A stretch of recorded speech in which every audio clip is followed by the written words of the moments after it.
Our final speaker is John Warnock.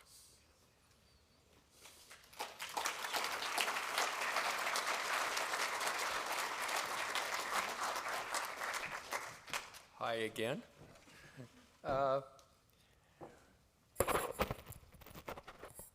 When I got to Xerox PARC, the world changed. I was surrounded by a ton of really, really, really smart people.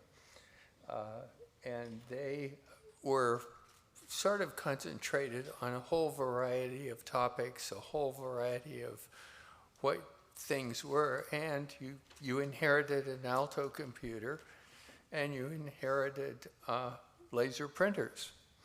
Okay, and as the time went by, you got color laser printers. And as time went by, you got essentially typesetter quality printers. So in my head, I thought the right thing to do, since the world communicates with documents, is design a program that will actually print any document that you can think of, in any typeface that you can think of, in any orientation that you can think of, in any resolution you can think of. And that would really bring all of science and publishing, all of publishing, books, newspapers, magazines, into the world, into a digital world. I had a bunch of help with that. Martin Newell. I used to drink beers a lot at La Hacienda with last speaker.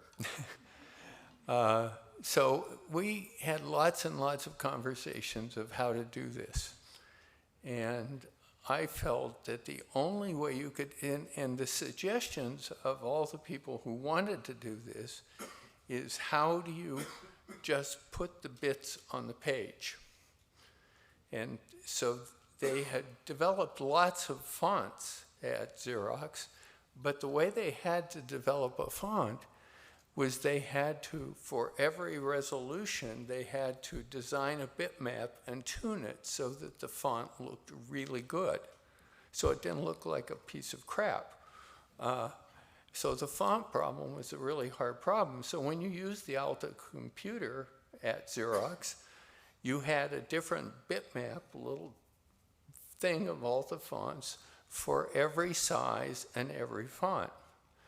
And I thought, well, you know, that's not the way to do this.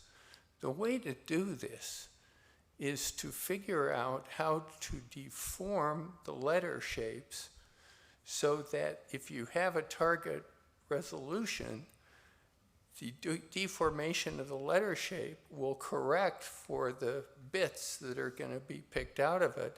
And so you'll have uniform staffs on a lowercase m.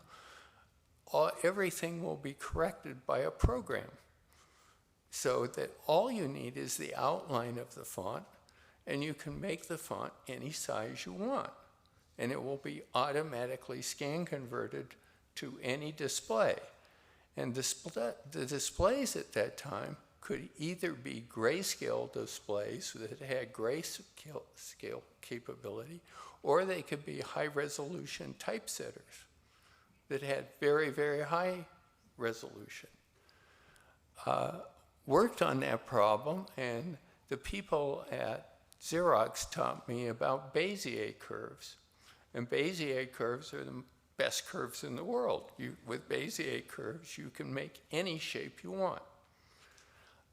Currently at Adobe, we offer 10,000 fonts, families, in all languages. I think in 23 or 24 languages. Chinese, Japanese, Korean, everything. So the font problem getting solved, and the representation of what a page is in color and in black and white that is in such a way that it is device independent. It can be displayed on a screen, it can be displayed on a color printer, it can be displayed on a grayscale printer, it can be displayed for newspapers, for magazines, for any publication that you can imagine. The goal was to have a representation that did that. Okay, so came up with Jam, which was done by Martin Newell, myself, and some other help from other people. And that actually worked. So we did build good characters. We did build them in all different kinds of fonts. Showed this to Xerox, and they said, well, that's interesting, but we're not going to do that until you show us that it'll work on every product that Xerox had. And I said, no, thank you. So we left, and we started Adobe Systems, and took a number of the very, very smartest people out of Xerox PARC to Adobe Systems, and we started to build PostScript printers. One of the first people we dealt with, and Steve Jobs from Apple had snuck into Xerox PARC, seen the Alto, and he decided, well, we have to build the Macintosh. Or first it was the Lisa, but then the Macintosh. Xerox, it was the worst decision for Xerox to let Steve Jobs come in and see what was going on. So he said, well, I have to build the Lisa, I have to build the Macintosh. So when we started Adobe,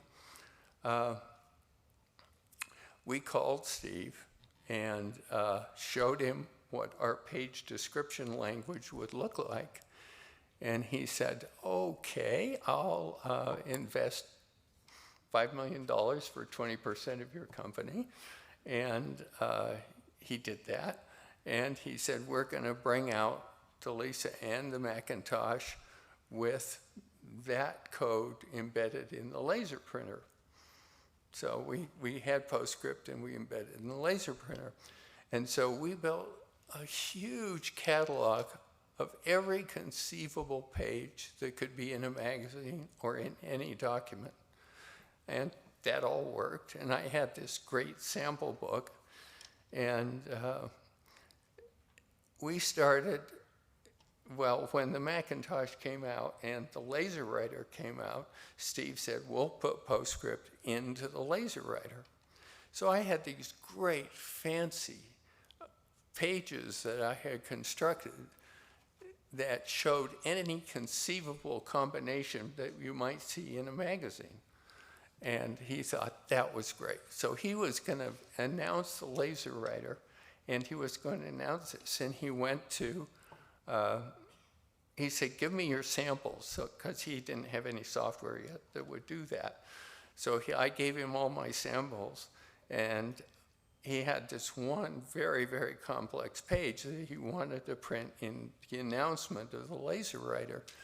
And he went away, and then he called me on the phone. He said, John, guess what? That sample takes 3.5 minutes to print. And he said, if you think I'm going on to a conference stage and wait 3.5 minutes for the page to come out of the printer, you're crazy. He said, fix it. and so I thought about that, and I thought about it for about a day and a half, and I said, well, one of the interesting properties of PostScript is that every single operator can be redefined. PostScript has a dictionary, and if you have an add operator, you can make the add operator do something else.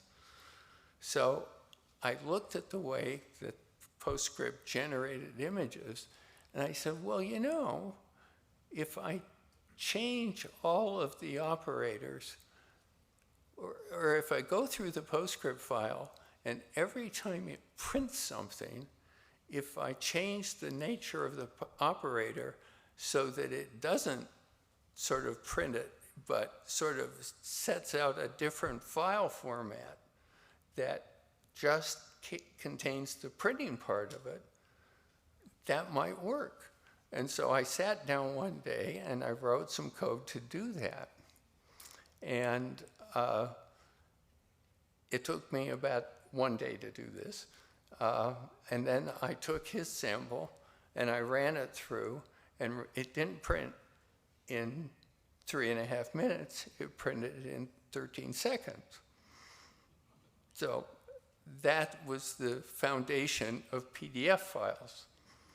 So if you have PDF files, what they are is the distilled version of the PostScript file that only has the printing commands. Well, that sort of worked.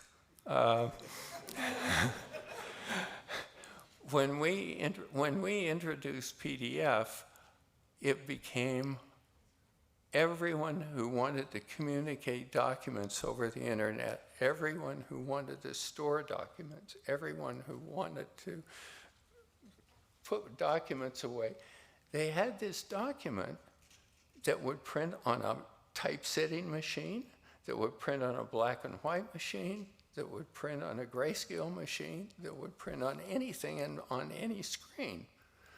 Well, the government had already standardized on PostScript, and it took them about 4 microseconds to standardize on PDF.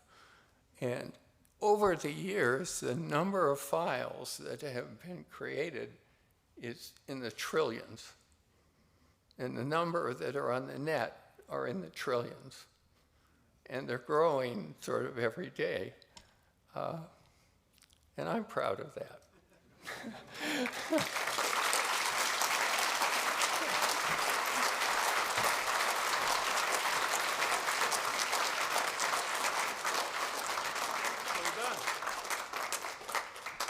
Well, ladies and gentlemen, that brings our graphics symposium to a close. I think it's been marvelous. Let's give all the speakers another hand.